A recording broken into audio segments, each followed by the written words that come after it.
In the previous session, we studied about hot and cold objects, heat and temperature, as well as clinical thermometers. Today, we will study about laboratory thermometers and digital thermometers. So let's start.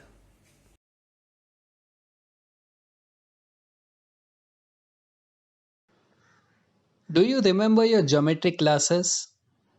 When the teacher used to give you instructions for using your ruler? He or she must have told you that you have to watch the ruler on top from the top so that you can get the correct reading. Similarly, there are steps for using a clinical thermometer and get a reading from it. So, what are the steps?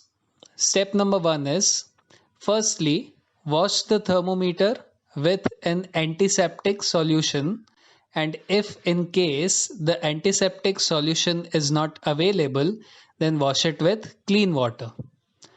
Now, why to wash it with antiseptic solution? Because you know that there are a lot of germs and viruses which are there in the surrounding air.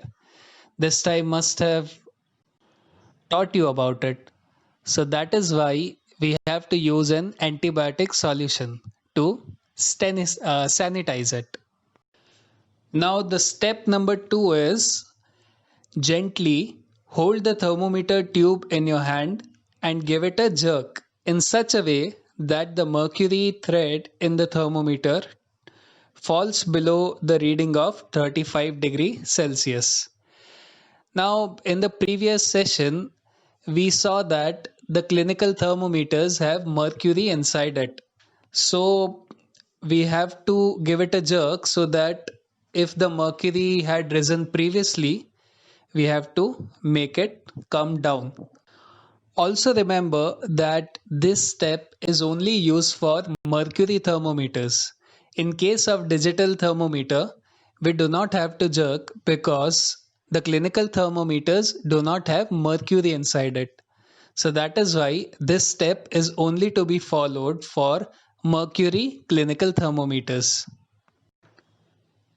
Now the step 3 is put the bulb of the thermometer under the tongue of the patient for about 1 minute. Then take out the thermometer from the patient's mouth. I hope you remember what is the bulb of the thermometer. It is the lower part of the thermometer where the mercury is there. So when we put the bulb of the thermometer under our tongue, the mercury will get heated up and it will start to expand. And it will expand till it reaches a body temperature, and that will show our reading of body temperature. Generally, step 3 takes around 2 to 3 minutes. In 2 to 3 minutes, the mercury will rise and give us the perfect reading. Now, the step 4 is in order to read the temperature, hold the thermometer horizontally in your hand and rotate it slowly. When we see a magnified image of the mercury thread in its tube, then a position will come. Now read the temperature of the thermometer tube in level with the top of the mercury thread. Now this is for the thermometers which have mercury inside it. But in case of digital thermometers, it will directly give us the numbers, the specific temperature, so that we don't have to see the mercury. Digital thermometers are also very easier to use. So that is why nowadays most of the people use digital thermometers. There are certain precautions which we have to follow while reading the thermometer. A clinical thermometer should not be used for any object other than the human body.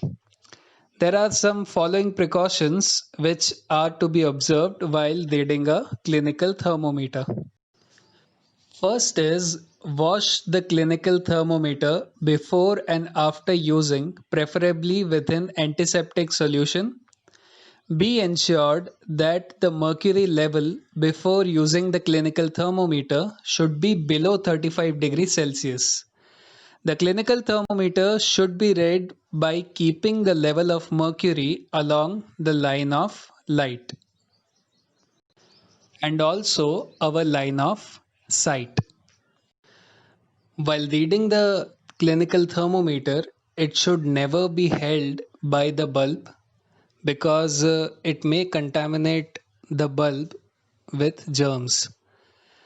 The clinical thermometer should be carefully handled because, as you know, the mercury is very toxic chemical. So if it breaks, if the clinical thermometer breaks and the mercury spills, then it is very dangerous. So we have to carefully handle it. Now we will see about a laboratory thermometer, a device which is used for measuring the temperature in a science laboratory is called a laboratory thermometer. This thermometer is made up of a long glass tube having a thin bore. The graduation marked on the tube of a laboratory thermometer can measure the temperature from minus 10 degrees Celsius to 110 degrees Celsius. This is known as the range of the laboratory thermometer. So, a laboratory thermometer has a construction somewhat similar to a clinical thermometer. The only difference is that it has a range of minus 10 degrees Celsius to 110 degrees Celsius. Do you remember what is the range of clinical thermometer? It is 35 degrees Celsius to 42 degrees Celsius. One more difference is laboratory thermometer does not have a kink. So as soon as we take out the laboratory thermometer from the solution, the temperature of which we are measuring, the mercury will start to fall down. So we have to note the temperature then and there. The steps to read a laboratory thermometer are: Step 1. First of all, take some hot water in a beaker. Step 2 is now try to hold the laboratory thermometer from the glass tube and immerse the bulb of the thermometer in hot water taken in beaker. Notice that the bulb of the thermometer should not touch the sides or the bottom of the beaker as shown in the adjoining figure. Step 3. Here we will observe the shining thread of mercury moving up in the thermometer tube. After some time, the mercury will stop rising and stand at one place. It happens similarly to the clinical thermometer. When the mercury gets heated, it will start to expand and the level of mercury will rise in the thermometer. Now read the temperature on the thermometer tube which corresponds to the top of the mercury thread. This will give us the temperature of the hot water taken in beaker. In step number 2, I have said that make sure you do not touch the bulb of the thermometer to the container or to the beaker. It is because the heat of the beaker may be absorbed by the mercury and it will show incorrect reading. So that is why we have to make sure that the bulb of the thermometer just touches the water. I've already talked about digital thermometers. There are most of the common thermometers like mercury thermometers which use a liquid metal called mercury for their working. Mercury is a toxic substance, a poisonous substance, and thus it is very difficult to dispose of safely if a thermometer breaks. So there is a lot of concern over the use of mercury in thermometers. Also, during these days, digital thermometers are available which do not use mercury. Here are the images of two types of digital thermometers. The left one is a contact digital thermometer, which means that if you want to measure the temperature, you have to keep something in contact with that thermometer. The image on the right side is also known as a temperature gun. You must be familiar with this kind of thermometer because it is used extensively these days. The advantage of this type of thermometer is you do not need a contact to measure the temperature. But one disadvantage is it does not give an accurate reading.